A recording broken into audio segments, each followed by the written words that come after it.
Hello అండి, నమస్తే. ఈరోజు వీడియోలో రాత్రి మిగిలిన అన్నంతో ఆరోగ్యానికి ఎంతో మేలు చేసే ఒక మంచి రెసిపీని అయితే చూపించబోతున్నాను.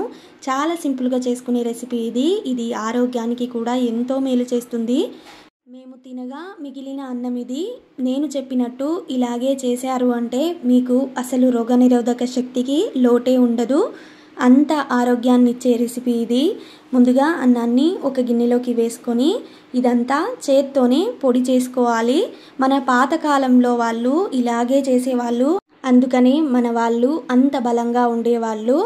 నా పాపకి 4 సంవత్సరాలు. నేను ఇలా అన్నం మిగిలిన ప్రతిసారి ఇలానే చేసి ఇస్తాను. నా కూతురు చాలా ఆరోగ్యంగా ఉంది. మా ఇంట్లో వాళ్ళు కూడా ఇలా చేసి ఇస్తే చాలా ఇష్టంగా తింటారు. కాబట్టి మీరు కూడా ఒకసారి ఇలాగే ట్రై చేసి చూడండి.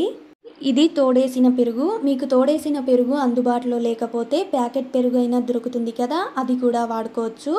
ఇలా పెరుగును, అన్నానికి సరిపోయేంత పెరుగును వేసుకోవాలి. పెద్ద గ్లాస్ నిండా 1 గ్లాస్ నీళ్లు వేసుకుంటున్నాను. ఇప్పుడు కొంచెం ఉప్పు కూడా వేసుకుంటున్నాను. ఉప్పు వేసుకొని స్పూన్తో అంతా ఒకసారి బాగా కలుపుకోవాలి. పెరుగు, ఉప్పు, అన్నం మొత్తం బాగా కలిసేలాగా కలుపుకోవాలి.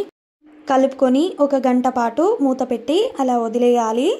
1 గంట తర్వాత చూద్దాం. చూడండి, దీంట్లో ఉన్న నీళ్ళన్నీ మొత్తం ఇంకిపోయాయి, అన్నం పీల్చుకునింది. ఆ తర్వాత ఇంకొన్ని నీళ్లు వేసుకొని అన్నాన్ని ఇలా చేత్తోని మెత్తగా చేసుకోవాలి. ఇదేంటి చేత్తో పిసుకుతుంది కదా అని గలీజ్గా అనుకోవద్దు. చెయ్యిని శుభ్రంగా కడుక్కున్నాను. నా పాప తింటుంది కదా, అన్నం గట్టిగా ఉంది, అందుకనే ఇలా చేస్తూ ఉన్నాను. ఇలా అన్నం కొంచెం మెత్తబడిన తర్వాత అంతే, రెడీ అయిపోయింది. ఉప్పు సరిపోయిందా చూసుకోవాలి. సరిపోకపోతే ఇంకొంచెం వేసుకుంటే సరిపోతుంది.